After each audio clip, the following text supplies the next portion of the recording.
네, 안녕하세요. 김문철 회계사입니다. 자, 며칠 전에 시험 봤던 62회 세무사 2차 시험 회계학 2부에 대한 문제풀이, 총평 이런 것들을 좀 해드리려고 합니다. 일단 문제가 이제 법인세 문제 30점짜리, 20점짜리 그리고 또 소득세 30점짜리와 부가가치세 20점짜리 총 4문제로 문제가 이제 구성이 됐었습니다.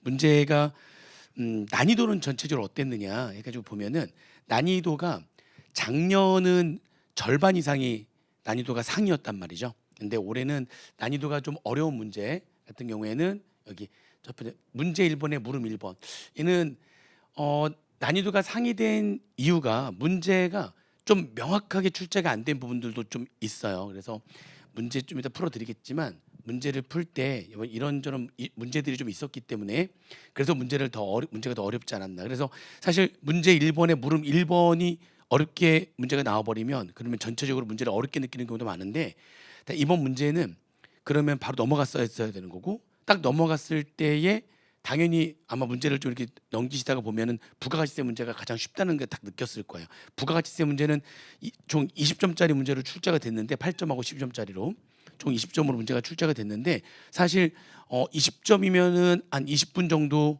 15분 정도 이렇게 시간을 최소한 걸릴 텐데 이게 문제 물음 1번하고 물음 2번은 거의 5분도 안 걸려가지고 다 풀 수 있을 정도로 문제가 5분도 정말 익숙한 사람은 5분도 채 안 걸렸을 거예요. 난이도는 굉장히 문제가 쉽게 나왔습니다. 이 부가가치세 문제는 난이도는 굉장히 쉽게 나왔다. 근데 얘네들을 먼저 풀었어야 되고 얘를 풀면 안 됐다 이런 얘기죠. 초반이 어렵고 나중 굉장히 쉬웠다 이런 얘기입니다. 쉬었어도 문제는 좀 있었어요. 어떤 부분에 문제가 있었는지에 대한 얘기도 좀 해드릴 거고요. 그 다음에 기부금 문제 그렇죠.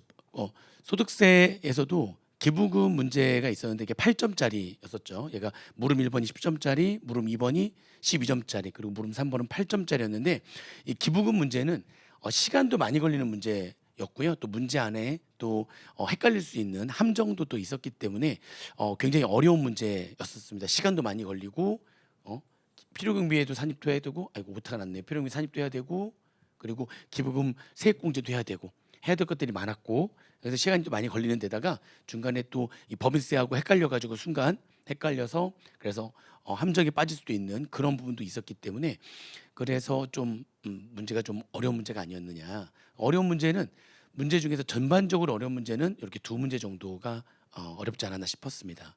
아마도 문제 1번의 물음 1번과 문제 3번의 물음 3번은 건들지 않았어야 되는 거 아니냐. 이게 물음 1번이 6점짜리 문제였는데요. 문제 1번의 물음 1번. 요게 6점짜리 맞을 거예요. 그래서 6점짜리 요걸 점수를 적어 놓을 걸. 요거 6점짜리와 그다음에 요거 8점짜리. 네. 요거 두 개는 좀 어려운 문제가 아니었느냐. 좀 이따 보겠지만 6점짜리 중에서도 세무중 하나는 무조건 할 수 있었거든요. 그 하자보수비 계산 금액 바로 송금불상입 하는 거 그거 하나 있으면은 그거 1점은 맞고 들어가지 않았을까. 아무튼 그렇게 해가지고 요거랑 요거 건드렸다면은 하자보수비 그냥 송금불상입 해가지고 유보 딱 때린 거 그거 하나 1점 맞으면 딱 되지 않았을까 싶습니다. 그렇죠?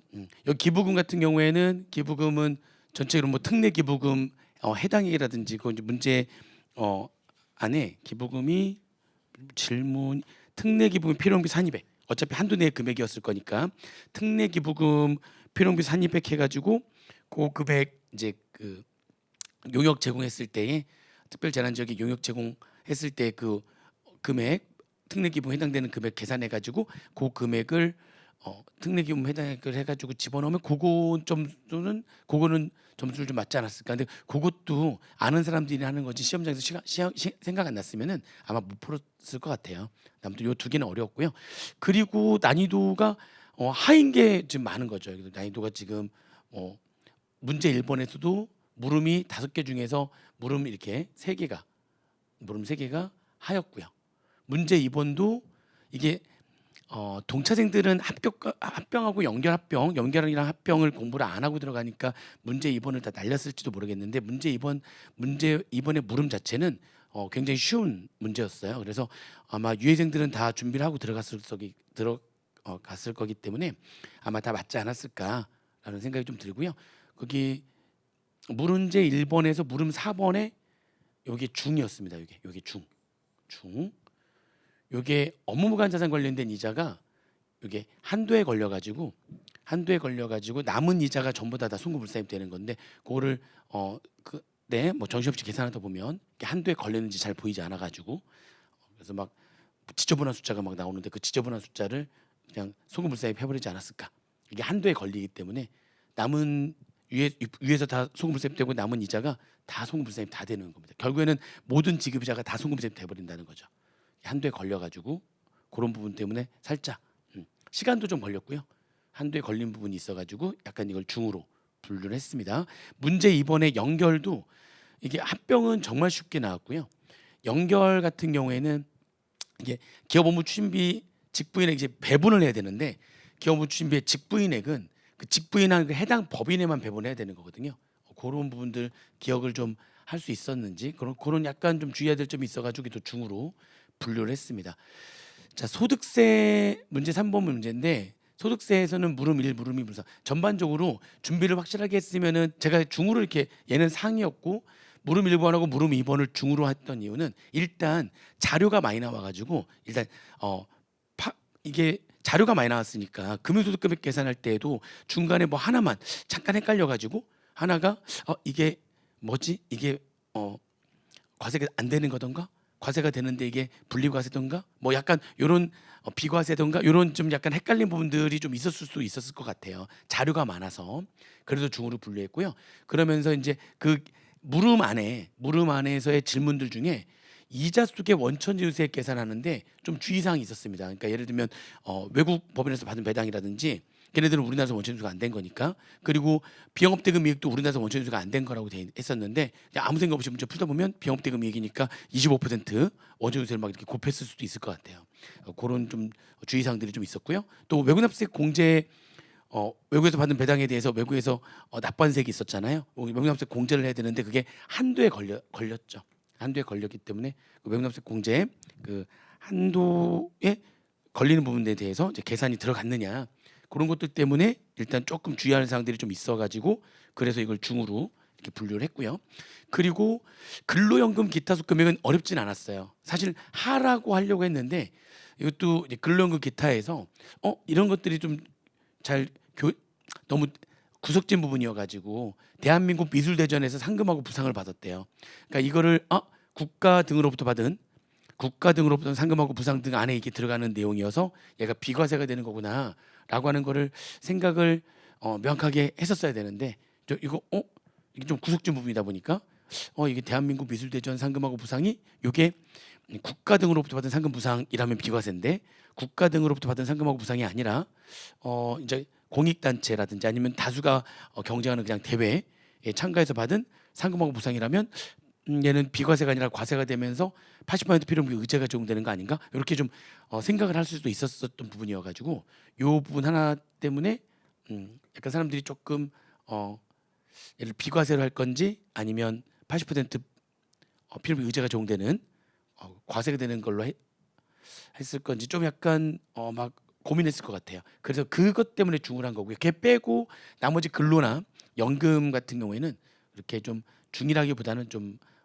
기본적으로 공부를 했다면 충분히 맞출 수 있는 하긴 공부를 어느 정도 했을 때 충분히 맞출 수 있는 문제가 중간 정도의 난이도예요. 이게 좀 하라고 되어 있는 것들은 그냥 너무나 당연하게 문제 풀리는 것들인데 올해는 그게 좀 많았죠. 결국에는 부가가치세는 다 쉬웠으니까 마지막에 부가가치세 난이도는 쉬웠었는데 문제 4번의 물음 2번 같은 경우에는 이게 기계장치 A 그러니까 과세 사업에 사용했던 기계장치 A를 양도했거든요. 근데 그 양도를 했는데 인도일이 명시가 안 된 거예요. 계약금, 중도금, 잔금만 어떻게 받았다라고만 나와 있지 인도를 그동안에 나왔던 문제들을 보면 계약금을 받으면서 인도를 하고 중도금하고 잔금을 나중에 받는 그런 문제들도 많이 나왔었고 아니면 계약금, 중도금 받고 마지막에 잔금 받으면서 인도하는 또는 실제로는 또 계약금, 중도금, 잔금을 받는데 인도는 잔금 받기 전에 인도할 수도 있는 거잖아요. 그러니까 이게 언제 인도를 했냐에 따라 가지고 이게 중간지급 조건 판매가 될 수도 있고 중간지급 조건 판매에 해당하지 않을 수도 있고 그죠? 그리고 아니 뭐 단기 할부가 될 수도 있는 거죠. 그러니까 기간은 1년은 안 됐으니까 그래서 6개월은 넘어갔지만 1년 안 됐으니까 이건 계약금 받았을 때에 인도를 했다라고 가정을 해버리고 문제를 풀었다면은 단기 할부가 되는 거니까 이기 확정 때에 과세 표준은 빵원이 돼야 되는 거고, 그죠? 잔금 지급한 날에 인도했다고 가정하게 되면, 그렇게 가정하게 되면 이건 중간 지급 조건부가 되는 거니까 돈을 계약금, 중도금, 잔금 이렇게 받으면서 나중에 잔금 받을 때 인도했으니까 계약금 받는 날에 다음 날부터 인도일까지가 한 6개월 이상이고 그 안에 계약금 포함해서 대금을 3회 이상 나눠받았으니까 중간 지급 조건 판매가 되니까 대가의 각본을 받기로 한 때 받기로 한 금액이 과표가 되므로 이번 확정 때 받기로 한 마지막 잔금 그거를 또 과표를 할 수가 있는 거잖아요. 그러니까 인도일이 명시가 되지 않았기 때문에 이게 중간 지급 조건부 판매인지 아니면 단기할 판매인지를 명확하게 안 했다는 거죠. 이걸 채점을 어떻게 할지 모르겠는 거예요. 난이도는 쉬웠지만 문제가 되는 부분이 분명히 있었던 거죠. 이거 채점을 어떻게 할 거냐. 아무튼 문제풀이를 좀 본격적으로 할 건데 좀 이런 문제들이 있었다, 이슈가 있었다라고 이제 하는 거고요. 향후 공부 방법은 이렇게 생각을 합니다. 결국에는 작년에도 계속 작년에 어렵게 문제가 출제가 되든 문제가 좀 이렇게 올해도 문제 어려운 부분이 있었어요. 분명히 어려운 부분이 있었지만 기본적으로는 작년에 비해서는 훨씬 쉬운 부분들이 좀 있었고 양이 좀 많았기 때문에 소득세가 부가가치세는 시간도 빨리 걸려서 괜찮았지만 사실 소득세는 양이 많아가지고 시간이 좀 걸렸을 거거든요. 그리고 또 잘못해가지고 또 분양 상가 분양 아까 손익 교섭식 문제 1번에 물음 1번 처음 시작이니까 안 풀고 시작해야지 하고 딱 괜히 건드려가지고 그냥 시간만 날리고 제대로 풀지도 못하고 그냥 넘어가는 그런 부분들이 분명히 있었을 건데 빨리빨리 할 거 스킵 하면서 내가 풀 수 있는 기본적인 문제 내가 공부를 좀 많이 했던 부분 그런 부분들을 더 확실하게 공부를 해가지고 실수를 최소화하고 점수를 확보하는 것이 중요한 게 아닌가라는 생각을 합니다. 문제가 어렵게 나오든 문제가 좀 쉽고 중간 난이도와 어려운 난이도 섞여 있는 이 올해 문제가 예년 일반적인 수준의 문제예요. 그렇게 생각하시면 돼요. 좀 어려운 것도 있고 좀 중간 난이도도 있고 좀 쉬운 것도 있고 골고루 좀 이렇게 배치가 된 문제였는데 올해 문제가 좀 일반적으로 평년도에 나오는 그런 문제 수준이라고 생각하시면 되는데 아무튼 어려운 거 빨리 스킵하고 괜히 풀지 말고 그죠? 중간 난이도하고 좀 난이도 좀 쉬운 것들 눈에 보이는 것들 그런 것들 더 확실하게 문제를 풀어가지고 공부도 그렇게 더 기본적인 부분들을 더 확실하게 공부합니다. 어차피 디테일한 부분들은 평상시에 공부를 한다고 할지라도 실제 시험장에서 기억이 잘 안 나요. 기본적인 부분들을 더 확실하게 내 걸로 만들어 내는 게 중요한 게 아닌가. 기본적인 부분들을 그걸 더 확실하게 하셔야 됩니다. 그래서 그런 부분들에 대해서 문제가 나왔을 때 문제가 다들 쉬운 부분들은 다 쉽다고 느꼈을 거예요. 그렇지만 제가 볼 때는 아까 부가가치세 문제 쉽다고 했지만 이거 빼고 얘 빼고도 나머지 부분에서 분명히 실수하는 사람들도 있을 거예요. 나머지 쉬운 부분들 분명히 있었거든요. 뭐 문제 1번에 물음 2번 송금 전반 세무조정 같은 것들도 문제 쉬웠단 말이죠. 업무용 소용차 관련 비용도 문제 쉬운 문제였단 말이죠. 그 파트만 공부하시게 했다면 그냥 다 풀 수 있는 문제였어요. 그런데 그런 부분들을 문제 풀 때는 많이 봤던 유형이고 문제 쉬운데 라고 했지만 똑같은 느낌은 똑같이 쉽게 느꼈겠지만 풀 때 또 실수 다 한단 말이죠. 그러니까 결국에는 기본적인 부분들을 확실하게 자기 걸로 만들어서 실수를 최소화시키는 게 결국에는 합격의 지름길이 아니냐라고 하는 겁니다. 그리고 이건 작년에도 얘기했던 내용인데 이게 세무사 2차 시험에 바라는 점이 있습니다. 이건 지금 작년도 그렇고 올해도 그렇고 마찬가지입니다. 지금 올해도 문제 1번에 제가 생각할 때는 문제 1번에 물음 1번은 문제의 오류가 있어요. 또 문제 4번에 아까 물음 2번 거기서 그 과세섭에 사용하던 기계장치 A의 양도 시에도 인도일이 따로 주어지지 않았기 때문에 분명히 문제에 오류가 있는 겁니다. 문제 자료가 명확하게 주어지지 않았어요. 그래서 난이도가 높은 문제든 낮은 문제든 이렇게 문제의 소지가 없게 문제를 출제를 해야 됩니다. 그러려면은 문제 출제하는 교수뿐만이 아니라 검토위원회 검토도 굉장히 많이 필요한 게 아닌가. 모든 시험마다 검토위원들이 다 있거든요. 작년에 고득점으로 합격한 친구들이 검토위원으로 들어가서 검토를 하는 걸로 알고 있습니다. 그 검토위원을 좀 더 늘리세요. 검토위원들을. 그 검토위원이 지금 아무리 작년에 세법 점수가 높았다 할지라도 1년 동안 실무를 뛰었지 공부를 한 게 아니기 때문에 세법 다 까먹습니다. 세법 다 까먹고 난 다음에 가서 검토위원을 하는데 검토가 제대로 되겠습니까? 문제를 출제하는 교수님도 당연히 문제가 있는데 검토위원들이 이거는 좀 문제가 있을 수 있다. 이거는 문제의 자료가 명확하지 않다라고 알려주면 문제를 수정할 거 아닙니까? 문제 출제 교수들도 더 확실하게 출제를 해야 되겠지만 검토위원들의 검토도 지금 더 확실하게 필요합니다. 검토위원들을 2배로 늘리세요. 3배로 늘리든지. 응? 왜냐하면 1년 지나면 다 까먹거든요. 작년에 점수 좋았던 사람들이 지금도 세법이 머릿속에 다 남아있을 거라 생각하십니까? 지금 잘 생각하셔야 돼요. 검토위원들 더 늘려가지고 문제 소지가 없게 문제를 출제해야 됩니다. 올해도 여전히 매년 있는데 올해도 또 있었어요. 그리고 이게 또 아까 그 부가가치세 문제 같은 경우에는 도대체 인도율을 언제로 가정에 따라서 답이 달라진단 말이죠. 그러면 도대체 정답을 도대체 어떻게 했는지를 모르잖아요. 정답을 제발 공개를 해라. 제발 다 반드시. 작년에도 계속 매년 얘기하고 있습니다. 정답을 반드시 공개를 해서 그러면 지금 아까 문제처럼 문제에 이거는 인도율을 어떻게 가정하냐에 따라서 문제 답이 달라지기 때문에 지금 교수님이 쓰신 답은 이걸로 가정해서 문제를 푸셨는데 그게 문제에 나오지 않았지 않느냐 자료에. 응? 인도율이 주어지지 않았지 않느냐. 인도율이 계약금 받을 때 인도를 했다면 그러면 단기 할부니까 올해 과표는 빵이 돼야 되는데 근데 왜 과표가 400만 원이냐. 그럼 교수님은 지금 말도 문제에 쓰지도 않아 놓고서는 잔금 지급일 날 인도했다고 가정을 그냥 깔고서 문제를 푼 거 아니냐. 그 말이 어딨냐 지금. 그러니까 이것도 답이 되고 이것도 답이 돼야 된다고 생각한다라고 이의 제기를 해야 되는데 이의 제기를 하려면 정답이 공개가 돼야 이의 제기를 하죠. 정답을 공개하지 않으니까 이의 제기를 할 수가 없는 거예요 지금. 지금 문제가 있는 분들이 있는데 그죠? 제발 정답 반드시 공개를 해서 세법은 특히 그렇단 말이에요. 세법은 그런 부분들이 많아요. 매년 있어요. 매년. 반드시 공개해서 문제가 있는 부분에 대해서 이의 신청을 받아가지고 복수정답도 인정하고 해야 될 거 아닙니까? 응? 문제 출제에 오류가 있는데 자료에서 주어지지 않은 부분들을 알아서 가정해서 내가 문제를 풀었는데 교수는 그렇게 가정하지 않고 교수는 A라고 가정하고 난 B라고 가정해서 난 틀리다고 해버리면 안 되는 거죠. 문제가 지금 제대로 출제가 안 되는데 왜 나를 틀렸다고 합니까? 문제 자체가 지금 구성이 제대로 안 돼 있는데 그러니까 그런 부분들에 대해서는 지금 이의 신청을 해야 되는데 이의 신청을 하려면 정답이 공개가 돼야 이의 신청을 하죠. 제발 좀 정답을 공개를 하십시오. 정답 있잖아요. 지금 채점하려면 정답이 있어야 채점할 거 아닙니까?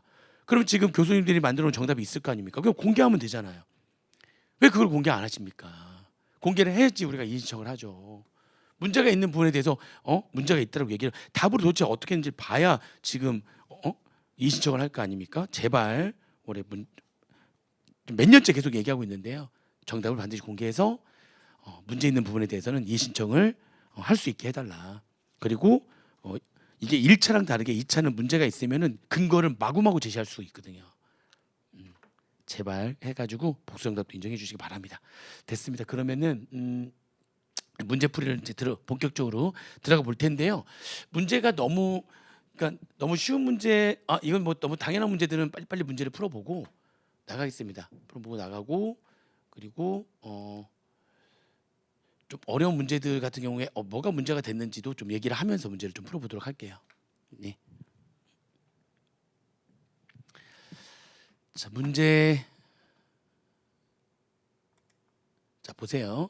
이제 문제는 당연히 문제 1번에 물음 1번은 실제 시험에서는 안 넘어갔어야 돼요.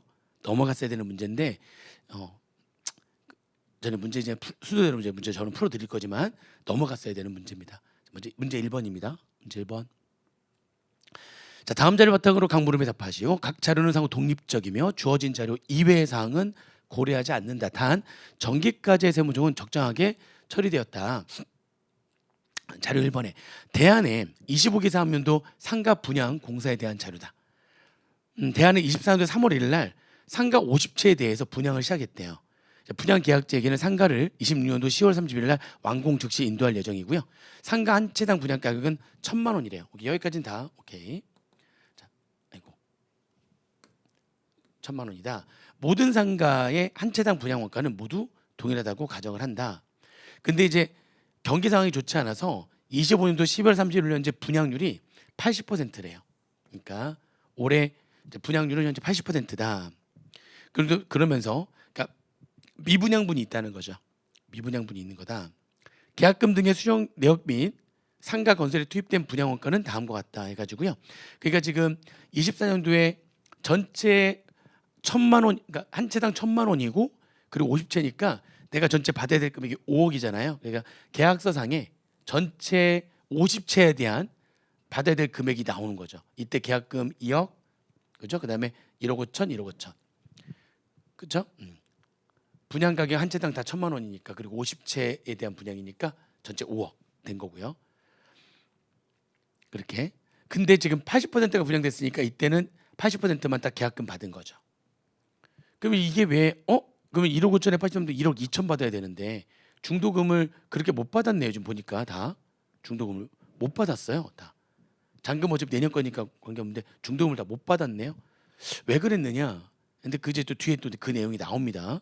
중도금은 우리 다 받은 게 아니에요. 그리고 분양 원가도 이것도 지금 전체 50채에 대한 전체 상가구에 투입된 전체 분양 원가에 대한 얘기입니다. 전체 분양 원가가 그래서 지금 1억 5천, 1억 1,300, 1억 1,200에서 총 분양 원가가 지금 이렇게 세 개 하니까 3억 7,500만 원이죠. 분양 원가가 있고 거기에 추정하자 보수비가 500만 원이 포함되어 있고 용지 구입비가 2,500만 원은 제외된 금액이고, 그죠? 하자 보수비가 포함되어 있고 용지 구입비는 제외된 금액이래요. 자, 일단은 이게 진행률을 산정을 해야 될 거 아닙니까? 왜냐하면 분양된 부분은 진행 기준 적용해야 되는 거니까. 미분양된 부분은 나중에 다 완공한 다음에 상가 완공한 다음에 그 다음에 이제 하나씩 팔겠죠. 그래서 그 미분양된 부분은 나중에 다 완공한 다음에 이제 하나씩 팔 때 재고자산 이외의 자산 부동산을 팔 때 그때마다 넷 중에 빠른 날 손익을 인식하면 되죠.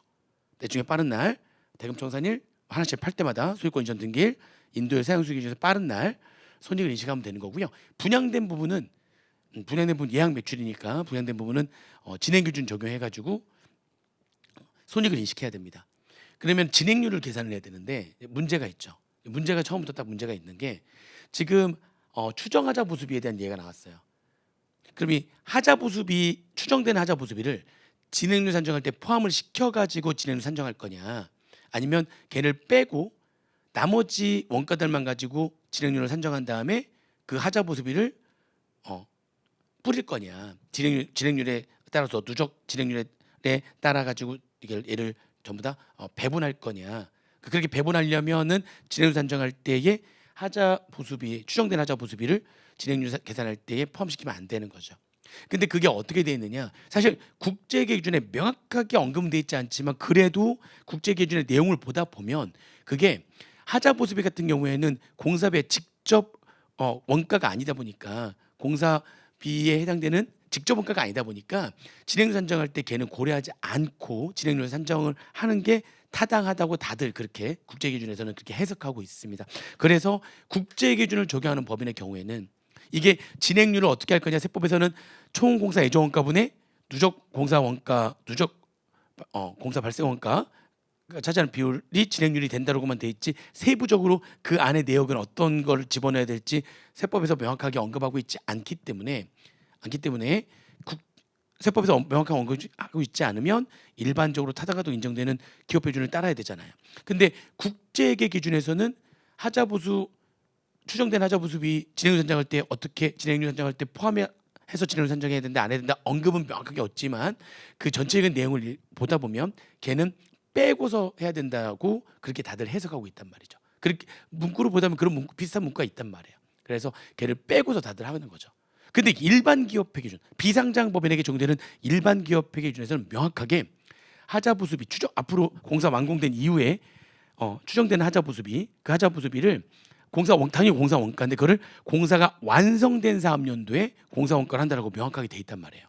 일반 기업회 기준은 공사가 완성된 사업연도에, 공사가 완성된 사업연도에 그렇게 하게 돼 있고, 그리고 그러다 보니까는 공사가 완성된 사업연도에 공사 원가를 하는 거니까 하자보수비까지 공사 원가에 총 공사 예정 원가에 그냥 포함해 가지고 진행률 산정할 때 분모에 총공사 예정 원가에 다 포함해 가지고 진행률을 그냥 산정하면 된다. 그리고 추정된 하자보수비는 언제 공사 완성된 사업연도에 전부 다 공사 원가로 한다라고 일반 기업 회주는 그렇게 돼 있단 말이죠. 근데 이 문제를 보게 되면 진행률 산정을 할 때 그냥 일반 기업 회 기준처럼 전부 다 추정된 하자보수비 얘네들 이거는 공사 완성된 사업연도 공사 원가로 해가지고 그래서 분모에 진행률 산정할 때 분모에 총공사 예정원가에 추정된 하자 보수비까지 포함해가지고 진행률 산정해야지만 진행률이 깔끔하게 딱딱딱 떨어지는 걸로 봐서 지금 이 문제 출제하는 교수님은 일반 기업회 기준을 적용하는 법인이라고 가정을 하고 문제를 푼 것 같아요. 근데 그 문제에 여기에 그런 가정이 어디 있습니까? 그러면 지금 이거 국제 기준 적용하는 법인이라고 가정하고 문제를 풀었다면 문제 아주 굉장히 지저분한 진행률 아주 지저분한 게 나올 텐데 아무런 언급이 없었을 때는 그동안 1차 시험 문제에서도 몇 번 하자 보수비가 나왔던 적이 있는데 아무런 언급이 없었을 때 언급이 없고 나왔을 때 그냥 국제 기준 적용 법인으로 문제를 풀면은 문제가 딱 맞게 그렇게 문제가 나왔었단 말이죠. 근데 이거는 일반 기업회 기준 지금 학생들이 공부하는 게 국제 기준인데 일반 기업회 기준을 적용하는 법인으로 만약 일반 기업회 기준을 적용하는 법인이라면 그러면은 세법에서는 진행률 산정 방법에 대해서 전체적인 산식은 나와 있지만 구체적으로 그게 총공사 예정원가 누적 발생 원가에 하자 보수비가 포함돼야 된다 안 된다에 대한 명확한 언급이 없기 때문에 기업회 기준에 그냥 따르면 되는데 일반 기업회 기준이었다면 그걸 일반 기업회 기준을 적용하는 법인이다 비상장 법인이어서 일반 기업회 기준을 적용하는 법인이다라고 문제가 언급이 있었다면 그렇죠? 비상장 기업이라는 말도 없고 그랬다면은 일반 기업회 기준 적용해가지고 문제를 풀 수 있었는데 그렇죠? 그래서 명확한 언급이 없었다. 도대체 이거는 답을 뭘로 했느냐? 제가 볼 때는 아마 분명히 일반 기업회 기준 가정해가지고 지금 총공사 예정원가 안에 진행률 산정할 때 분모에 들어가는 총공사 예정원가 안에 추정하자 보수비 아마 포함시켜가지고 문제를 푸는 것 같습니다. 이렇게. 그래서 지금 문제가 그렇게 문제를 푼 것 같고요. 그래야지만 딱 깔끔하게 떨어집니다. 자 그러면 딱 보자마자 이제 어떻게 썼어야 돼? 이거 딱 지금 뭐가 눈에 안 들어오잖아요. 눈에 안 들어왔어 할지라도 단기의 비용으로 계산한 분양원가는 비용으로 이 단기에 이 문제를 보시면 이 중도금 받은 금액을 공사 수익으로 했고 얘를 다 비용으로 계산했대요. 근데 비용으로 계산 분양원가에는 추정하자 보수비 중에서 얼마가 여기 안에 들어가 있다. 여기 안에 50만 원 들어가 있는데 그걸 다 장부에 비용 처리했대요. 하자 보수비 장부에 하자 보수비 계상하면 세법은 인정하지 않기 때문에 그냥 이거 바로 이것만 송금, 불산입, 유보 해가지고 요거 하나 적어줬더라도 1점 맞았겠죠. 좀 센스 있는 사람들은 그래도 요거 하나 적고 갔을 거예요. 물음 1번에 문제 1번에 물음 1번 딱 요거 하나 적었으면 되지 않았을까 싶습니다. 그다음에 용지는 이제 하자 보수비나 마찬가지로 용지도 진행률에 따라 가지고 다 이렇게 각 연도에 뿌려야 된단 말이죠. 진행률에 따라 가지고 용지도 다 뿌려야 돼요. 분양된 부분에 대해서는 용지도 진행률에 따라 가지고 전부 다 용지를 매 연도에 송금을 해야 되는 거고요. 미분양분은 뿌리면 안 되죠. 미분양분은 어차피 그건 나중에 다 분양됐을 때 그 분양됐을 때에 사간 사람 나중에 다 그러니까 미분양분은 다 완공돼 가지고 팔았을 때 분양이라는 표현 또 쓰면 안 되죠.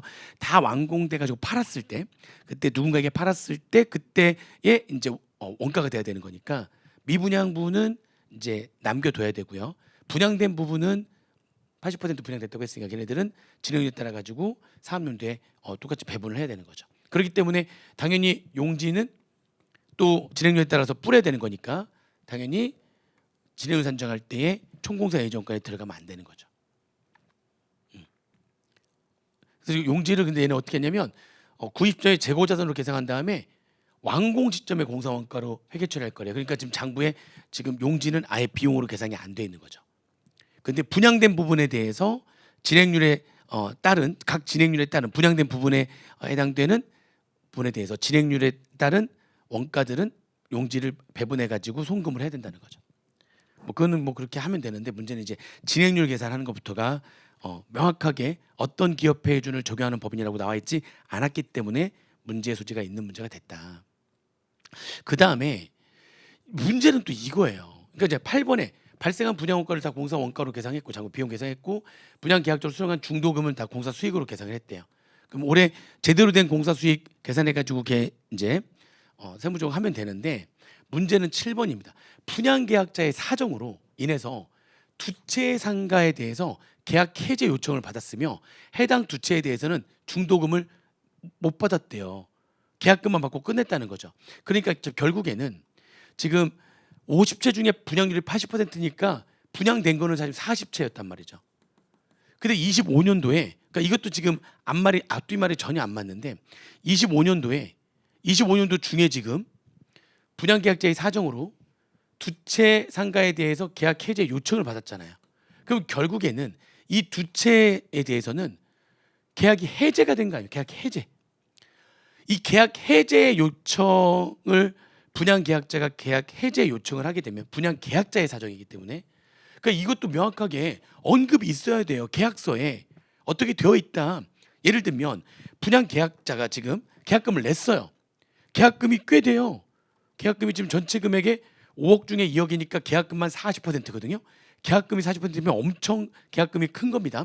내가 지금 계약금을 40%를 냈는데 근데 분양 계약자의 사정으로 계약을 해제하게 되면 계약을 해제하겠다는 거는 처음으로 돌아가서 무효화시키겠다. 즉 처음부터 없던 계약으로 하겠다는 거예요. 결국에는 두 채는 분양된 게 아닌 게 되는 거죠. 40채가 아니라 결국에는 분양된 거는 두 채를 뺀 38채가 돼야 된다는 거죠. 계약이 해제가 되면 계약의 해제는 처음부터 없던 계약이 되는 거니까. 근데 계약금을 40%나 했잖아요. 그래도 계약서에 다 어떻게 돼 있냐면 분양계약자의 사정으로 계약을 해제하는 경우에는 계약의 해제 요청 통지를 하게 되면 그러면은 계약 해제가 되는 거고 그러면서 계약금 받은 거는 위약금 형태로 해가지고 시행사가 그냥 이 아파트를 분양하는 회사가 계약금을 그냥 먹어버리는 거죠. 계약금을 먹는 형태로. 대신에 이제 두 채는 분양이 된 게 아니니까 그냥 분양은 몇 채만 된 거니까 그렇죠. 38채만 된 거죠. 12채는 나중에 이제 다 완공된 다음에 그냥 하나씩 파는 거죠. 나중에 다 완공된 다음에 하나씩 파는 게 10채였었는데 처음에는 지금은 두 채도 포함돼서 12채를 나중에 팔겠죠. 그럼 38채. 분양률은 76%죠. 그러니까 80%가 아니라 결과적으로는 76%에 대해서만 진행 기준을 적용해야 되는 거고요. 이제 그 두 채는 계약 해제가 된 거니까 그러니까 명확하게 표현 좀 안 돼 있는데 이게 실무상 이렇게 분양 계약자의 사정으로 계약 해제 요청을 하게 되면 요청을 받으면 요청 통지를 하는 순간 계약 해제가 되는 그런 계약서로 돼 있는 경우가 많아요. 안 그럴 수도 있잖아요. 그러니까 이게 계약서를 어떻게 쓰냐에 따라서 다른데 당신의 사정으로 계약 해제를 하게 되면 해제 통지를 하게 되면 계약 해제가 되는 것이며 그랬을 때는 당신이 냈던 계약금은 위약금 형태로 돼서 그냥 내가 먹는 거다. 너한테 못 돌려준다. 처음부터 무효가 된다 할지라도 계약금을 돌려줄 수는 없다. 라고 하는 게 일반적인 계약서에 적혀있는 내용이라는 거죠. 근데 그거를 수험생들이 일반적인 계약서에 그런 내용이 그렇게 적혀있을지 없을지 그래도 그렇게 안 적을 수도 있는 건데 계약서에 일반적으로 그렇게 적혀있다는 거지. 그러니까 그것도 명확하게 계약서에 따르면 이 계약서에 대한 내용을 좀 더 명확하게 줬어야죠. 계약 해제 요청을 하는 순간 그래서 내가 그 통지를 받으면 계약 해제가 되는 것이며 그러니까 분양 계약자의 사정으로 인해서 계약을 해제하는 경우에는 계약 해제 요청을 했을 때 해제 요청의 통지서를 받는 순간 계약 해제가 되는 것이며 그에 따라 계약금은 위약금으로 변환이 돼서 그거는 반환할 수 없습니다. 환불하지 않습니다. 라고 하는 계약서의 내용을 적어줬어야죠. 그런 계약서의 내용도 적어주지 않고서 지금 문제를 이렇게 내버렸으니까 지금 참 여러 가지로 문제가 좀 어떻게 보면 모든 내용들이 다 이게 일반 기업 회계준을 적용하는 법입니다. 그런 말도 들어가고 그 다음에 어떤 이 내용에 대해서 계약서에는 이렇게 언급이 돼 있어서 분양 계약자의 사정으로 인해서 계약 해제를 요청하게 되면 통지를 받는 순간 계약 해제가 되는 것이고 그랬을 때는 분양 계약자의 사정으로 그렇게 된 거니까 계약금은 환불하지 않습니다라고 하는 내용이 계약서에 적혀 있다라고 하는 문구가 있어야죠. 그게 물론 일반적으로 다들 그렇게 적혀 있긴 한데 우리 뭐 수험생들이 계약서 써봤나요? 일반적으로 이렇게 써 있지만 그렇게 안 적혀 있는 계약서도 많은데 그러니까 이게 아주 깝깝합니다. 그래서 아무튼 문제가 지금 문제도 어려웠는데 문제가 많았습니다. 이 문제는 풀지 않았어야 되는 거죠. 6점짜리 풀지 않았어야 됩니다. 푼다면 아까 뭐만 어디 갔어? 문제를 푼다면 요거 하나만 풀었어야 되는 거죠. 제가 어떤 지금 내용들에서 문제 제기를 했는지 아시겠죠? 자, 그럼 문제를 풀어보겠습니다. 문제를 푸는데 이제 일반 기업 회계 기준을 가정해서 문제를 풀 수밖에 없었어요. 예? 일반 기업 회계 기준을 가정해서 문제를 풀 수밖에 없었다. 그래서 문제 1번에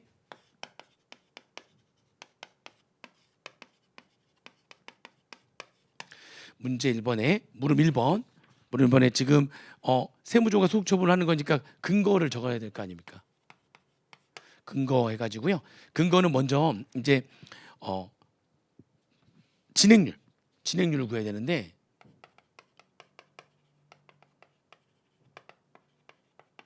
(24개) 진행률은 지금 전체 총 공사 예정 3억 7,500. 그러니까 지금 용지 구입비는 당연히 빠져야 되고요. 일반 기업 폐기율 기준을 적용했다라고 지금 가정하고 문제를 풀어야 되는 문제가 돼버린 거죠. 추정하자 보수비까지 포함한 3억 7,500만 원 중에, 그다음에 일개 발생한 분양 원가 1억 5천 차지하는 비율 해가지고 24기의 진행률은 40%가 되는 거고요. 25기의 진행률은 3억 7,500 중에 1기하고 2기가 1억 1,300 있는데, 그 1억 1,300만 원 안에 5번 자료 보면은 단기의 비용으로 계산한 분양 원가에는 추정하자 보수비 중 50만 원이 포함되어 있다. 기업회 기준에, 일반 기업회 기준에는 추정하자 보수비는 전부 다 공사가 완성된 사업용대 공사 원가로 하는 거기 때문에 공사 진행 중에 공사 원가로 하는 게 아니죠. 그래서 걔가 빠지는 겁니다. 그렇게 돼가지고 이렇게 계산하시면은 이게 몇 퍼센트가 되는 거냐면 얘가 70%가 되는 거죠. 공사가 완성된 사업연도에 공사 원가로 하는 거기 때문에 빠져야죠. 진행률은 이렇게 구하셨어야 되는 거고요. 그 다음에 분양률이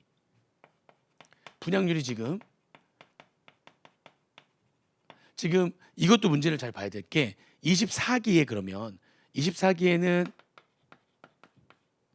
지금 80%였어요. 근데 지금 25기에는 두 채가 지금 문구가 좀 명확하지 않지만 그 문구가 그걸 의미한단 말이죠. 그 문구가 분양 계약자의 사정으로 두 채에 대해서 두 채 상가에 대해서 계약 해제 요청을 받았다. 그러면 일반적으로 분양 계약자의 사정으로 인해서 그렇게 해제 요청을 하게 되면 통지를 하는 순간 계약 해제가 된단 말이죠. 해제가 되는 거니까 처음부터 없던 계약이 되지만 환불해 주지 않는다. 그러면 25기에는 지금 그러면 분양률이, 결과적으로는 분양률이 38채만 분양이 된 거니까 분양률이 이렇게 계약의 해제로 인해 가지고 분양률이 80%가 아니라 76%가 된다는 거죠. 그러면 이걸로 인해 가지고 어떻게 될 거냐? 전기에 이 차이 나는 거 있잖아요. 24기에 요 차이가 나는 그 4%에 대해서, 4%에 대해서는, 즉 4%가 두 채죠. 두 채가 지금 분양 전체 50채 중에 지금 두 채가 4%가 되는 거니까. 그리고 그 두 채에 대해서, 이 두 채에 대해서 지금 24기에 손익을 인식했잖아요. 진행 기준에 따라서. 근데 그 두 채는 진행 기준에 따라서 인식하면 안 되는 거죠. 진행 기준에 따라서 인식하지 않고 나중에 다 완공된 다음에 누군가한테 이제 팔게 되면, 그때 가서 넷 중에 빠른 날, 대금정산인 소유권 이전 등기일, 인도일 사용 수익 기준 빠른 날, 그때 가서 그 두 채에 대한 손익을 다 인식해야 되기 때문에 이 두 채, 4%에 되는 그 두 채에 대해서 24기에 손익, 공사 수익, 공사 원가, 그다음에 용지, 그 용지도 지금 안 보냈잖아요. 송금으로 그 손익에 대해서 전부 다 부인해야 되는 겁니다. 걔를 인식한 손익을 다 부인해야죠. 걔네들은 언제 인식해야 되는 거니까, 이제 진행 기준에 따라서 인식하지 않고 나중에 완공돼 가지고 누군가한테 팔았을 때 손익이 인식돼야 되기 때문에 요 부분에 대한 거 있잖아요. 요 부분에 대한 24기의 손익을, 이거에 대한 진행률에 따른 공사 손익 있잖아요. 용지까지 포함해서 이거에 대한 24기의 공사 손익을, 이제 이거에 따른 24기의 공사 손익을 25기에 부인해야 된다는 거죠. 부인을 해야 되는 그런 세무조정을 올해 25기에 해야 된다는 겁니다. 해야 됩니다. 아시겠죠? 그에 대해서는 좀 볼 거고요. 그 다음에 이제 세무조정 들어가는 거죠. 세무조정 들어갈 때 뭐는 바로 하나 하고 들어가는 거예요. 이제 여기서 세무조정 할 때 세무조정 이제 하게 되면 이제 집계를 쭉 할 건데, 바로 송금불산입 단계 계상한 하자 보수비 50만 원 유보하고요. 그죠? 그 다음에 요거 24개 이 4%에 대해서 인식한 공사손익 계산해가지고 그게 얼마냐? 요거 이제 바로 해주고, 요거에 대한 거 4번에 요거. 그때 공사손익이 얼마니까 지금 총 자, 공사 수익 요거에 대한 겁니다. 두 채, 그 계약 해제를 한 두 채에 대해서, 계약 해제는 그 두 채에 대해서 정기에 인식한 그 4%에 대해서는 다 부인해 버리는 거죠. 다 부인하고 하니까 두 채에 대한 정기의 공사 수익 인식한 게 5억 원에 정기에 지금 4%죠. 그러니까 4% 곱하기 정기 진행률 40% 해당되는 거. 그죠? 얼마? 800만 원. 그 800만 원을 지금 이거를 25기에 입금 불산입해야 된다는 거죠. 그리고 공사 원가, 분양 원가죠. 공사 원가도 지금 정기에 얼마였냐면 1억 5천만 원에 1억 5천만 원을 전부 다 정기에 공사 원가를 했을 텐데 1억 5천만 원에 몇 퍼센트? 80%를. 근데 1억 5천만 원에 80%가 아니라 1억 5천만 원에 76%만 공사 원가가 돼야 되는 거고 4%는 공사 원가가 되면 아직 안 된다는 거죠. 나중에 이제 그 두 채는 나중에 4%에 해당되는 그 두 채는 나중에 다 완공되고 팔릴 거 아닙니까? 그때 팔릴 때에 누군가 사가는 사람이 사가게 되면 그때 가서 내 중에 빠른 날 손익을 다 인식해야 되기 때문에 이 4%두 채에 대해서 송금 인식한 거 이것도 부인해야 되는 거죠. 이거 4% 하는 거니까 600만 원이죠. 600만 원은 송금 불산입해야 되는 거죠. 그리고 용지 원가도 지금 총 2,500만 원에 대해서 지금 전기 진행률 80%에 대해서 40%만큼 분양된 80%의 진행률 40%에 대해서 용지 원가도 송금 산입했는데 이것도 나중에 완공돼서 누군가한테 팔렸을 때 그때 가서 송금이 돼야 되는 거니까 얘도 송금 불산입해야 되는 거죠. 이게 전기에 다 그 두 채 계약을 해제한 두 채 그 4%에 대해서 인식한 공사원 손익들이죠. 그 손익을 25개 다 부인해야 된다는 겁니다. 이 계산하면 얼마 나오는 거예요? 이게 계산해 보면 요거 계산해 보시면 얘가 40만 원 나옵니다. 40만 원을 전기에 송금을 했을 텐데 얘를 다 송금 불산이 해야 된다는 거죠. 이게 세 개가 떠야 되는 거예요. 그죠? 그 다음에 문제는 근데 계약금을 이제 나의 수익으로 하는 거잖아요. 입금을 해야 되는 거잖아요. 계약금을 안 돌려주게 된 거니까. 그럼 그 두 채에 대한 계약금 그게 지금 이거 800만 원이거든요. 두 채에 대한 계약금이 그렇잖아요. 두 채가 1,000만 원인데 1억 5천이니까 그렇게 지금 받기로 되어 있으니까 계약금이 전체 40%예요. 한 채당 1,000만 원이었잖아요. 그러면 그 1,000만 원에 40%면 400만 원, 두 채니까 800만 원. 이게 곧 그냥 그 두 채 때문에 받은 계약금이거든요. 근데 그 계약금은 다시 또 입금이 돼야 되는 거니까 이 800만 원은 입금 불산입인데 또 계약금 800만 원은 위약금이 된 거니까 위약금 800만 원 안 돌려주는 거니까 다시 입금에 또 산입해야 되거든요. 장배 수익으로 계산했단 말이 없으니까 얘도 또 수익으로 입금으로 산입을 해야 되는 거라서 세무조정 할 때 제가 이제 해답 제시하는 거 보시면 요거는 어차피 그럼 입금 산입 800에 그러면은 계약금이 위약금으로 대체가 되는 거니까 환불 안 해주는 거니까 수익이 돼 입금이 돼야 되잖아요. 그 8분 입금 산입해서 쌤 해가지고 얘는 세무조정하지 않았습니다. 요거하고 요것만 세무조정한 거죠. 그리고 이제 다섯 번째 이제 25기에 이제 분양률 몇 퍼센트가 76%의 분양률 그리고 진행률 70%를 가지고 공사 25기에 공사 수익, 공사 원가, 용지 원가에 대한 세무조정 하는 거죠.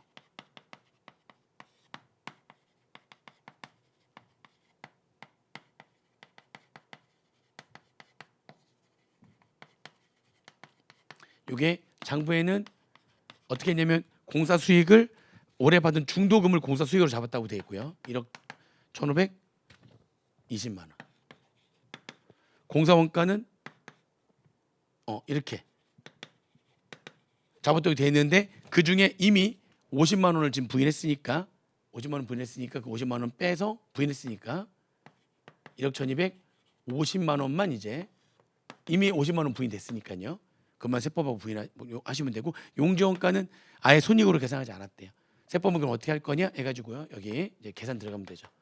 공사 수익은 전체 5억에 분양률이 76%고 이제 왜냐하면 4%에 대해서는 여기 다 부인이 다 들어갔으니까 주체에 대해서는 76%에 대해서만 올해 70%까지 인식을 해야 되는데 전기의 40%까지 80%의 40%를 전기에 인식했겠지만 그중에 두 채에 대한 4%는 다 지금 다 부인을 했기 때문에 그래서 76%에 40% 계산한 금액 해가지고 계산하니까 요게 얼마냐면은 요 금액이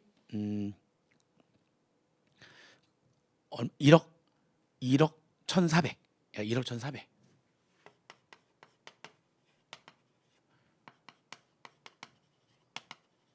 이렇게 1억 1,400 이렇게쯤 되는 거고요. 그렇죠?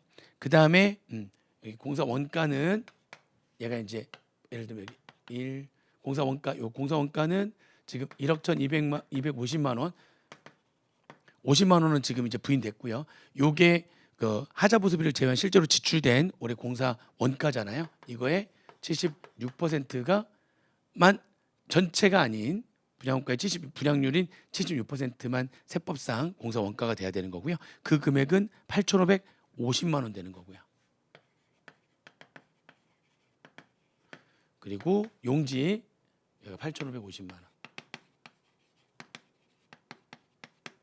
용지 여기 용지는 지금 2,500만 원에 분양된 76%에 4%는 뱉어냈으니까요. 76%에 대해서만 이렇게 30% 해당되는. 그죠? 요 금액만큼을 이제 용지 원가로서 송금회사 입하면 되죠. 그게 570만 원이고요.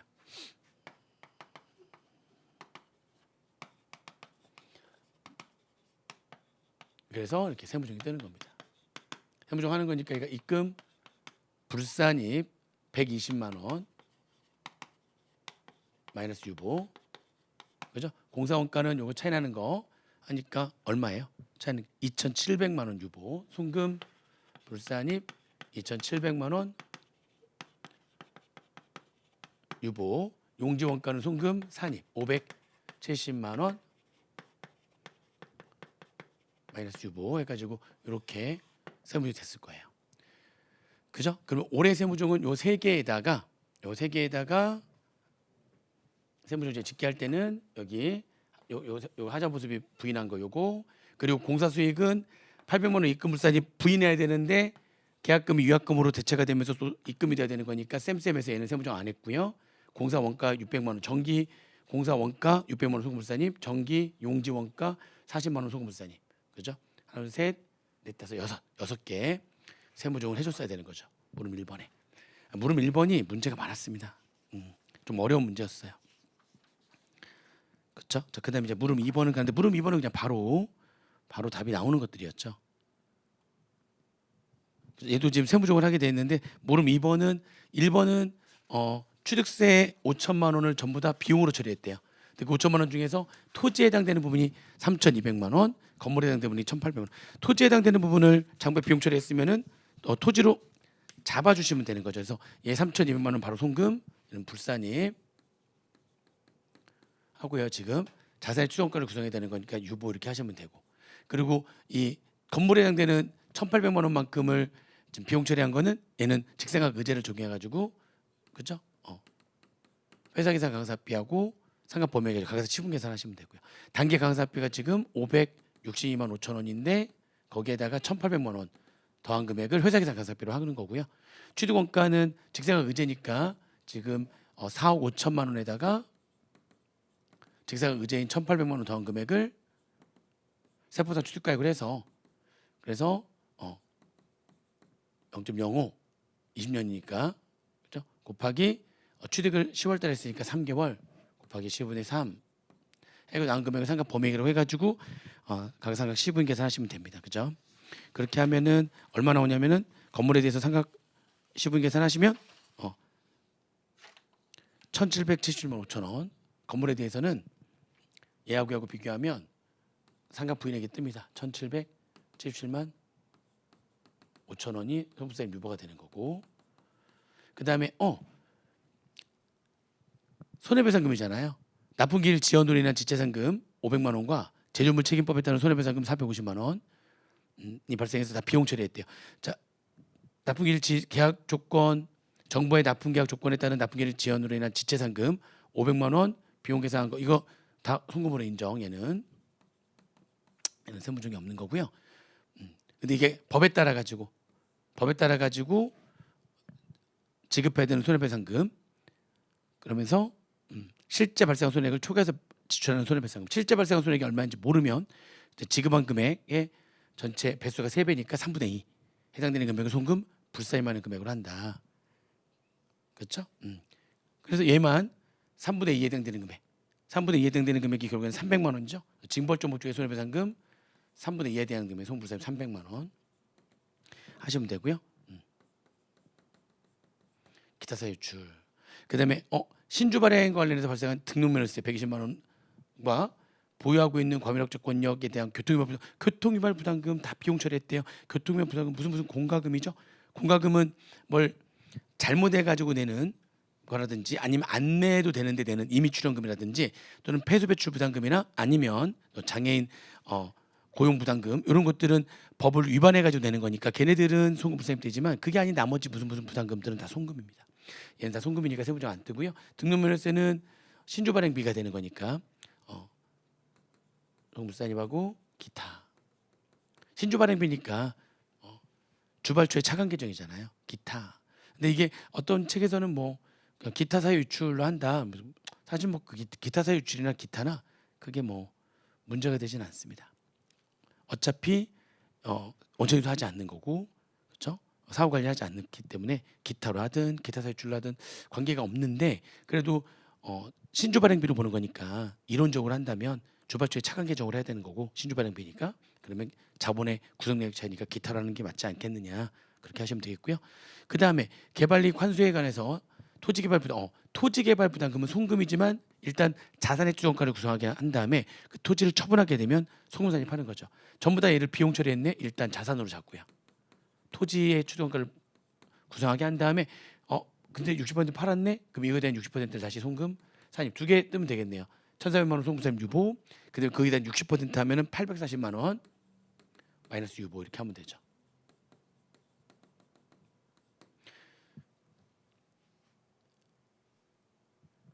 자, 그 다음에 임원퇴직금 지급하고 전부 다 비용으로 처리했대요.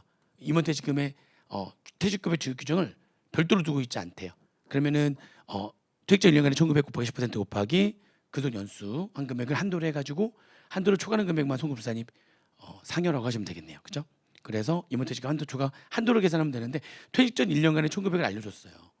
다 상여금은 규정상 한도 내 금액이고요. 퇴직 전에 1,900 9천만 원 곱하기 10% 곱하기 근속 연수 근무기간이 이렇게 되니까 근무기간 이거 계산할 때는 몇 년 몇 개월 며칠 근무했느냐 그래서 월묘한 절사 월을 연으로 환산 그죠? 그렇게 해서 계산하면은 5와 12분의 8년 5년 8개월하고 며칠이니까 월묘한 절사하게 되면 5년 8개월 월묘 절사 그래서 5와 12분의 8년에서 5와 12분의 8년 이렇게 하게 되면 한도가 나오는 거죠. 그래서 한도를 계산해 보시면 되고 5,100만 원.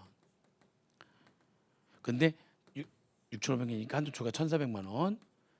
임원퇴직금 한도 초과 송금불산입하고 상여하면 되겠죠. 얘네들은 물음 2번은 그냥 물음 1번 안 풀고 물음 2번 바로 갔으면은 물음 2번은 그냥 다 주는 문제예요. 완전히 쉬운 문제였습니다. 그죠? 업무용수용차 문제.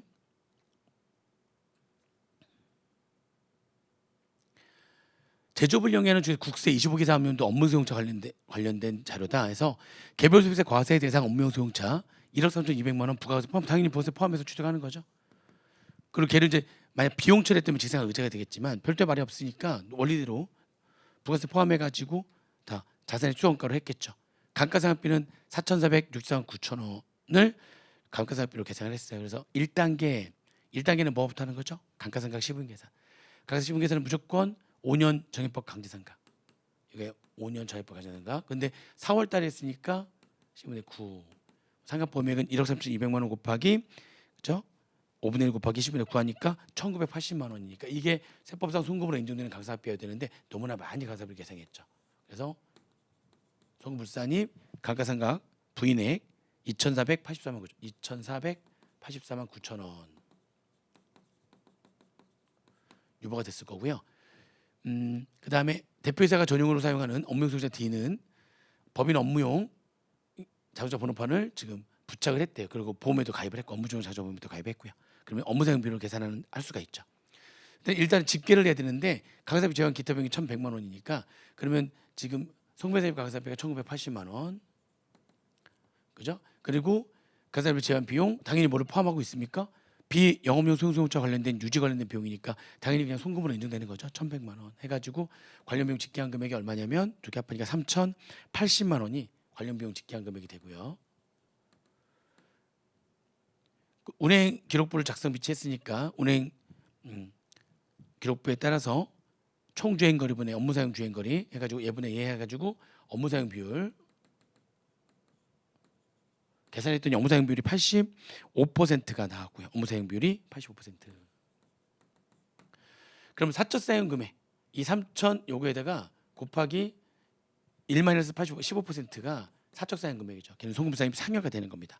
사적 사용 금액 계산해 보시면 사적 사용 금액은 462만 원 되는 거고요.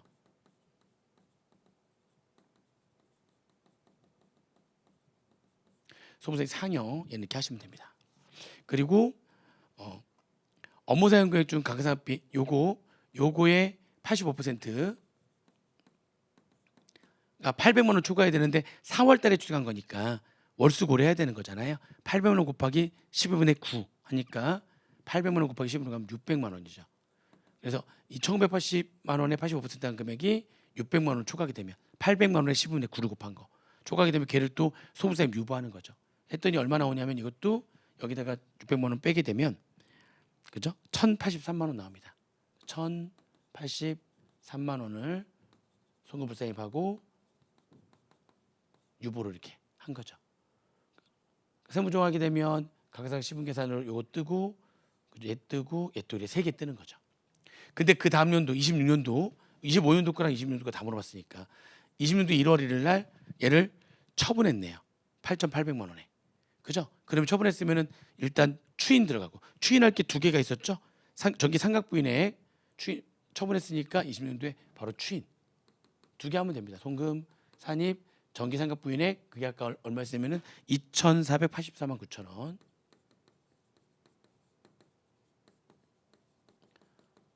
그리고 800만 원 초과분 추인 전기 800만 원 초과분 그게 아까 얼마였었냐면은 1,083만 원 추인. 26년도에 처분했으니까 유보잔액 2개 다 추인하고요. 그리고 세법상 처분 손익 계산해서 처분 이익이 발생하면 가만히 있으면 되는데 세법상 처분 손실이 발생하게 되면 처분 손실 800만 원 초과분에 대해서 또 소분사입하고 걔는 기타 사유 출로하는 거죠. 그래서 처분 손실 800만 원 초과분을 계산하면 되는데 처분 손실 800만 원 초과분은 어렵지 않다고 그랬어요. 그냥 장부에 지금 처분 손실 나와 있잖아요. 그러면 여기도 처분 손실 마이너스 735만 1,000원인데 거기다 이 추인된 금액만큼이 그만큼 처분하게 되면 처분 송금산입 처분 손실이 이만큼 더 커지는 거야. 처분 손실이 이만큼 더 커지는 거야. 그러니까 입금 산입이면 처분 이익이 커지는 거고요. 처분 손실이 커지는 거니까 여기에다가 세법상 장부에 비해서 2,484만 9천 원만큼 처분 손실이 더 커지는 거야. 처분하면 그런 얘기예요. 바로 눈에 보이니까 바로 하시면 되죠. 세법상 또 1,083만 원만큼 처분 손실이 더 커지는 거야. 그러면 마이너스 735만 1,000원, 마이너스 2,484만 9천 원, 마이너스 1,083만 원 이렇게 하게 되면 전체 처분 손실 금액이 얼마가 되는 거냐면 총 처분 손실 금액이 4,303만 원이에요. 4,303만 원. 이 중에서 800만 원 초과분이니까 800만 원 뺀 금액, 800만 뺀 금액이 얼마 되는 거예요? 3,503만 원.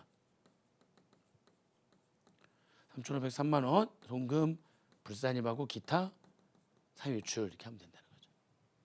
그래서 20년도에는 추인 2개랑 그다음에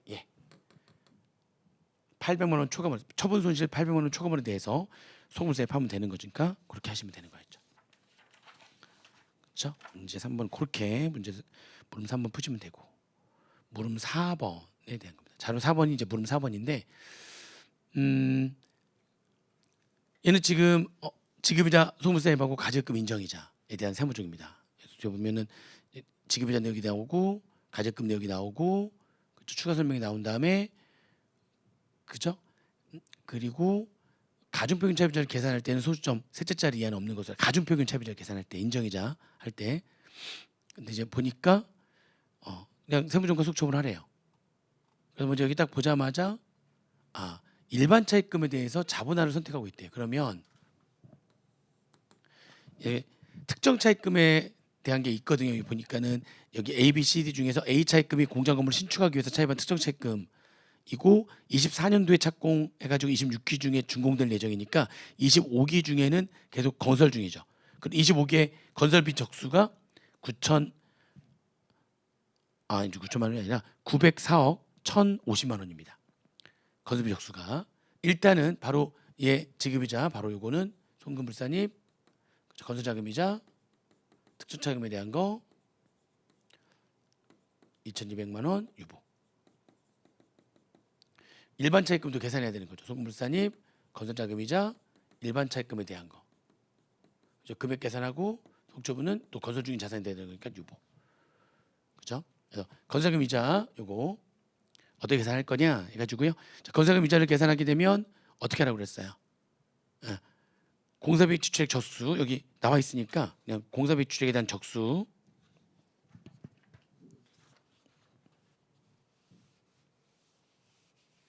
그럼 4번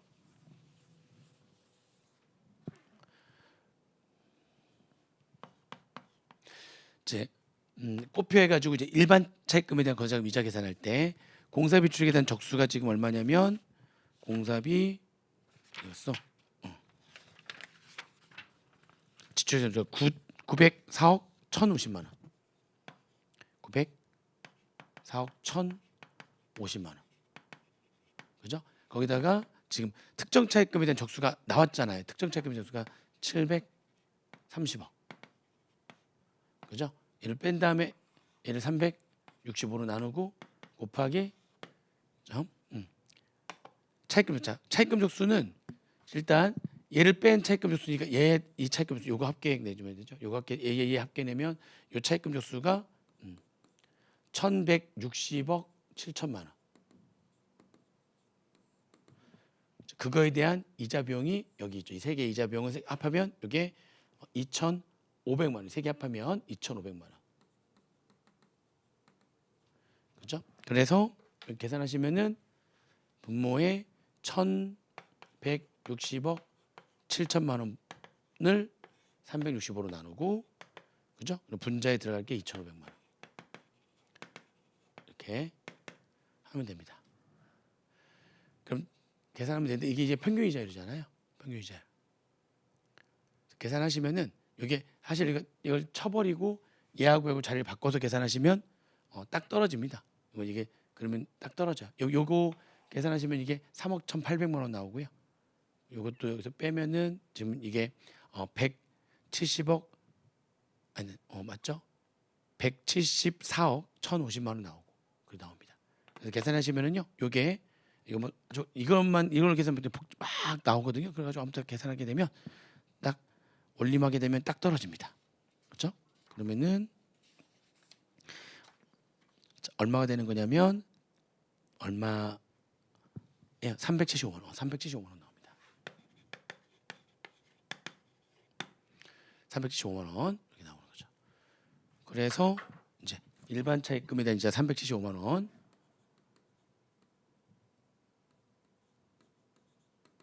소부산 유보 이렇게 해주시면 되고요. 그런 다음에 이제 보니까 밑에 이제 업무간 가증금도 있고 막 업무간 자산도 막 있단 말이죠. 그럼 이제 그 남은 차입금하고 이자가 있으니까 남은 차입금이 얼마 있냐면 2,500만 원 남아 있는데 거기서 또 얘가 부인됐잖아요. 375만 원이. 그럼 이제 남아 있는 이자가 여기서 375만 원도 부인됐으니까 2,125만 원 남아 있는 거죠. 2,125만 원 남아 있습니다. 자, 업무간 가증금 봐볼게요. 그러면 업무간 자산권대 지급의 송부사님 우리 사주잡에다가 한국의 주식을 취득하기 위해서 돈 빌려주는 건 업무간 가증권 오지 않죠. 직원한테 자녀 학자금 빌려준 것도 업무간 가증권 오지 않죠. 그죠? 대표이사한테 빌려준 건데 그 8,200만 원 중에서 1,200만 원은 입금 삭된 금액의 규속이 불분명해서 대표자 상여 처분한 금액에 대한 소득세를 회사가 납부하고 대여금으로 계산한 금액이래요. 나머지는 그냥 무이자로 대여한 거고요. 1,200만 원은 업무간 가지고 보지 않기 때문에 업무간 가지고 보는 금액은 8,200에서 1,200 뺀 금액인 7천만 원이네요. 그리고 그러면 걔는 이제 적수를 계산해야 되는 거니까 25년도 6월 1일부터니까 214일을 곱하면 되는 거네요. 곱하기 214를 곱하면 적수가 나오죠. 그렇죠? 그다음에 상무이사한테 빌려준 것도 무주택 임원한테 빌려준 거는 임원한테 주택자금 빌려주는 건 무조건 업무관 가증금이죠. 그리고 20.4% 이자율로 3년 후에 회수하는 걸로 했대요. 대표이사는 무이자고 얘는 2.4% 이자율을 3년 후에 회수하는 걸로 하고 대여한 금액이래요. 2.4% 이자율로 이제 3년 후에 회수하기로 한 거니까. 그다음에 올해는 이자를 받은 게 없겠죠. 그다음에 여기 한번 들어와서 5천만 원 전부 다 업무관 가증금 되는 게 맞고요. 3월 1일부터니까 306일입니다. 곱하기 306일한 게 업무관 가증금에 대한 적수가 되겠죠. 곱하면 되고. 그렇죠. 그다음에 3번에 업무관 자산 토지. 예전부터 해가지고 올해 1년 내내 갖고 있었죠. 25년도에. 그러면은 이거 1억에 365일 곱한 금액이 업무관 토지에 대한 또 적수가 되겠죠. 또 업무와 관련된 선박을 특수관계 있는 자로부터 2억에 취득했는데 고가로 매입한 게 아니라 특수관계자한테서 저가로 매입했으니까 부계부가 적용되지 않죠. 그냥 그대로 인정되죠. 특수관계자로부터 고가로 매입했을 때만 그때만 세법상 취득가액이 아니라 시가초과분을 포함한 금액을 업무관 자산 가액으로 하는 건데 얘는 저가로 매입한 거니까 그냥 저가 매입한 금액. 그렇죠? 7월 25일 날 매입한 거니까 날짜로 따지면은 얘가 저가로 매입한 거고 7월 25일이고 그럼 며칠이에요? 7월 25일 날 이고 저가로 계산은 며칠 되는 거지?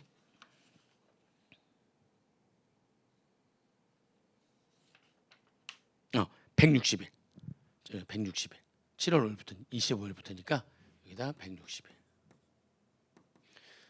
적수 계산 이렇게 되겠죠. 그쵸? 그다음에 인정이자 계산치 적용 이자율은 단기 세부담을 최소화하는 이자율을 선택해서 신고했대요. 당절 취득자율이 10%니까 가중평균 차입 이자율이 10%보다 낮으면 그렇죠? 그러면은 자금 대여 당시에 가중평균 차입 이자율을 적용하는 거죠.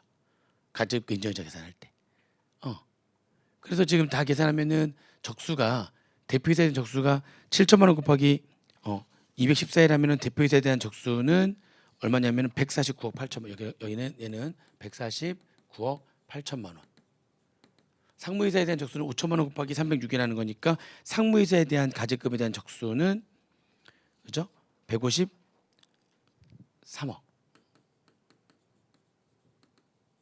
상무이사. 이거 해설에 대표이사 두 개를 적었네. 하나는 상무이사인데 그죠?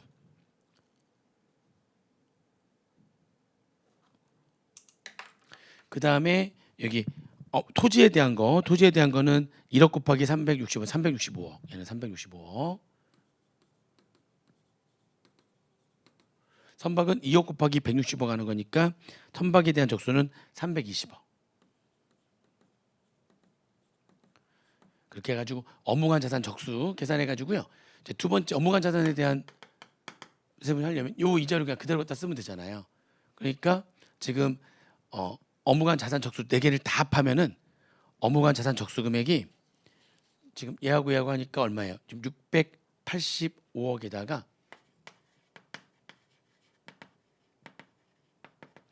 685억에다가 그리고 업무관 가질금액 149억 8천에 153억 이거 두 개 합하니까 업무관 가질금에 대한 적수는 302억 8천만 원이거든요.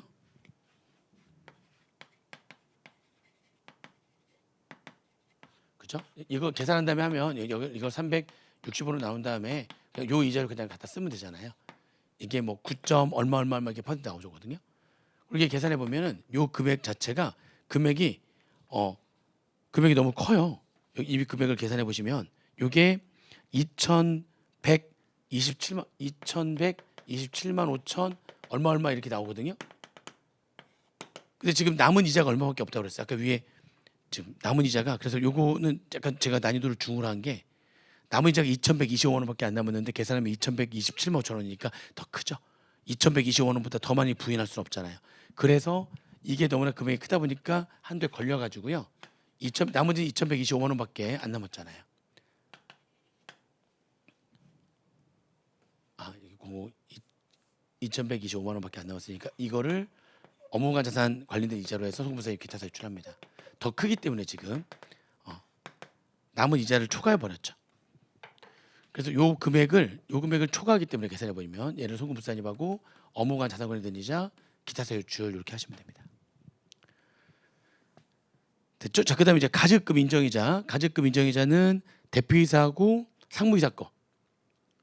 얘는 무이자로 했으니까 대표이사는 업무관 가즈급이 대표이사 거는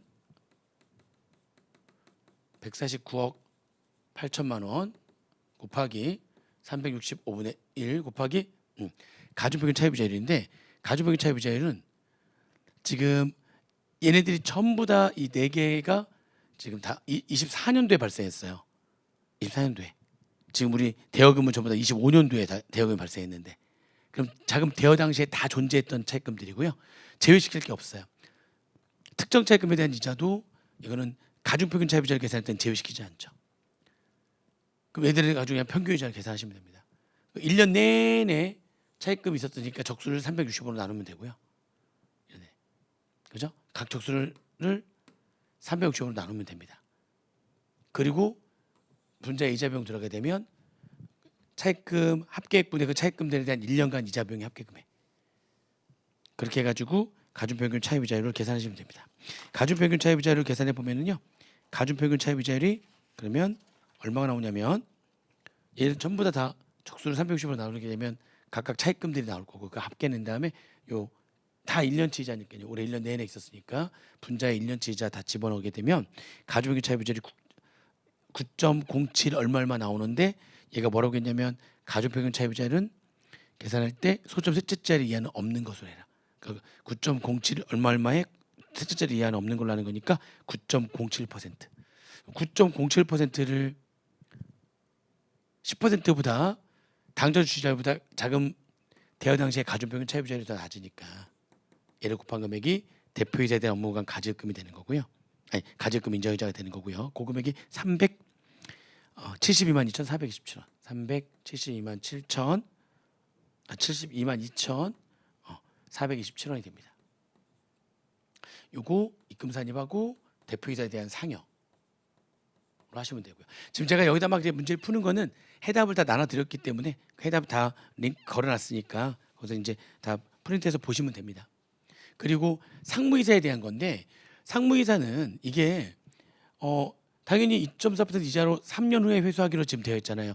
발생주에 의한 금액을 차감하는 겁니다. 발생주에 의한 금액을 계산할 수 있잖아요. 적수가 다 나와 있으니까요. 그러면 상무이사에 대한 가즈금 인정이자 계산한 거, 상무이사에 대한 거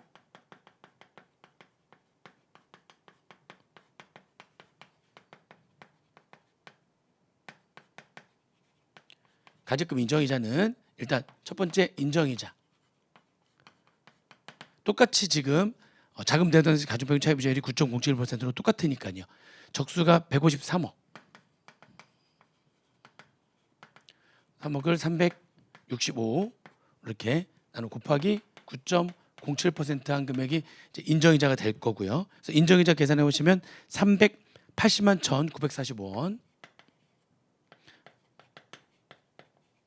여기다가 이자 수익 차감하는데, 그 이자 수익 차감하는 게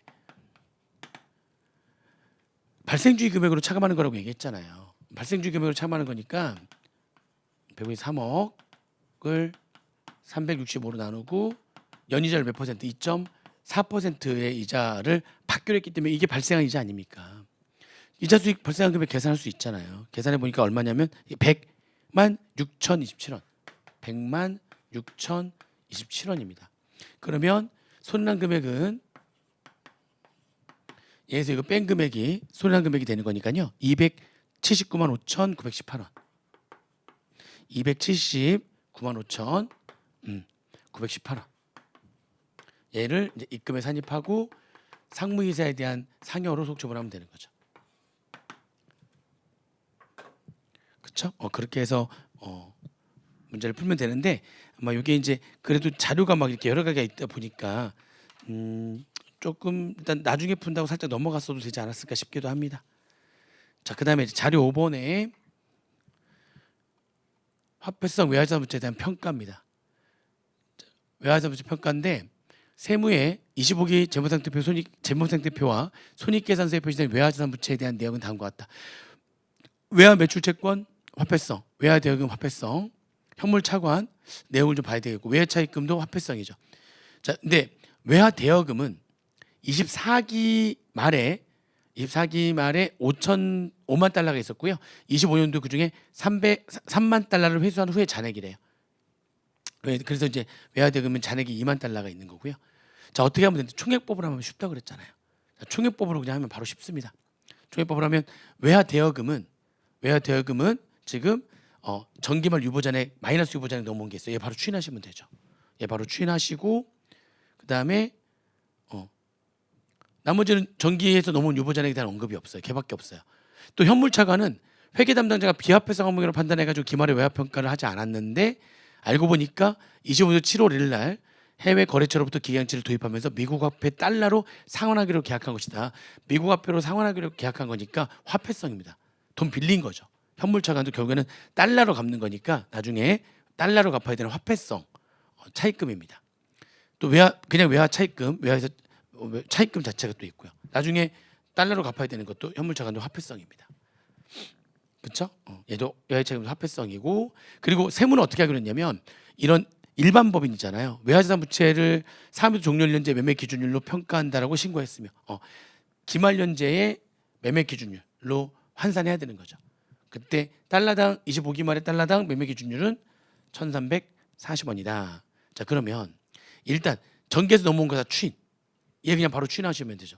이거 추인 마이너스 유보잔액이니까 대여금에 대해서는 송금 불산입 정기 거 정기 대여금 정기 외화 대여금 500만 원 유보로 추인하면 되고요. 자, 나머지 세무조정 이제 기말에 기초에 하고 기중에 뭐 추가로 차관을 하든 상환을 하든 따지지 말고 기말만 보시면 된다고 그랬죠. 기말에 아무튼 외화 금액들이 있는데 기말에 평가손익까지 다 반영해서 아무튼 반영 전이 아니라 반영된 후에 북산 금액이 얼마냐 기말에. 그러면 지금 외화 매출처 자산이니까 평가 손실이 발생했다는 거잖아요. 그러면 이거보다 금액이 더 작아지는 거니까 평가한 다음에 아무튼 자부상 금액은 3,350만 원 되는 거죠. 이것도 외화 대여금도 자산인데 평가 손실이 있으니까 자산이 더 줄어들었던 거니까 평가 다 하고 나면 2,800만 원에서 120만 원 빼니까 2,680만 원 되는 거고. 얘는 그냥 그대로 얼마입니까? 장부에 아무것도 안 했으니까 1,620만 원이고. 얘는 외화 차입금은 부채잖아요. 부채인데 평가 이익이 발생하게 되면 부채가 줄어들어야 되는 거죠. 부채인데 부채가 줄어들어야 되는 거죠. 여기서 18만 원 빼는 거니까 평가를 하게 되면 2,300 여기서 18만 원 뺍니다. 2,376만 원이 평가 후의 장부상 금액이죠. 그럼 세법상은 어떻게 되는 거냐? 세법상은 아무튼 요거를 기말의 환율로 하기로 했기 때문에 이거 전부 다 얼마로 곱하면 되는 거예요? 전부 다 1,340원을 곱한 금액이 세법상 기말 금액이 되는 거죠.